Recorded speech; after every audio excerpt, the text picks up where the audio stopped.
ದಾವಣಗೆರೆ ಜಿಲ್ಲಾ ಕಾಂಗ್ರೆಸ್ನಿಂದ ಕೂಡ ಪ್ರತಿಭಟನೆ ಮುಂದುವರೆದಿದೆ. ರಾಜ್ಯಪಾಲರ ಅಣಕು ಶವಯಾತ್ರೆ ಮೂಲಕ ಇಲ್ಲಿ ಪ್ರತಿಭಟನೆ ನಡೆಸಲಾಗ್ತಾ ಇದೆ. ಕೇಂದ್ರ ಸರ್ಕಾರದ ಒತ್ತಡಕ್ಕೆ ಗವರ್ನರ್ ಮಣಿದಿದ್ದಾರೆ.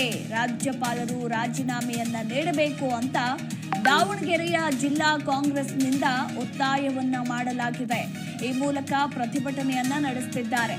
ಸಿಎಂ ಸಿದ್ದರಾಮಯ್ಯ ವಿರುದ್ಧ ಕಾನೂನು ಹೋರಾಟಕ್ಕೆ ರಾಜ್ಯಪಾಲರು ಆದೇಶ ನೀಡಿರುವ ವಿಚಾರಕ್ಕೆ ಸಂಬಂಧಪಟ್ಟಂತೆ ಸಿದ್ದರಾಮಯ್ಯ ಅವರ ಹೆಸರಿಗೆ ಕಪ್ಪು ಕಳಂಕ ತರಲು ಮುಂದಾಗಿದ್ದಾರೆ ಅಂತ ದಾವಣಗೆರೆಯಲ್ಲಿ ಪ್ರತಿಭಟನೆ ಮಾಡಲಾಗಿದೆ.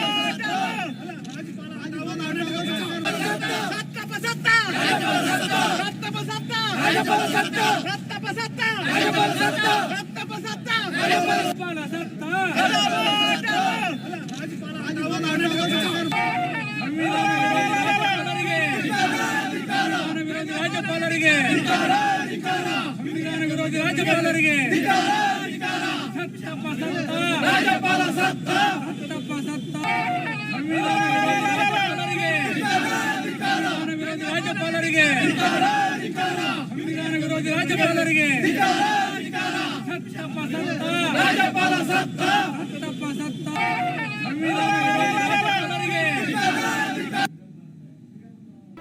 ಜಿ ಕನ್ನಡ ನ್ಯೂಸ್ ಈಗ ನಿಮ್ಮ ಮನೆಯಲ್ಲೇ ನೋಡಿ.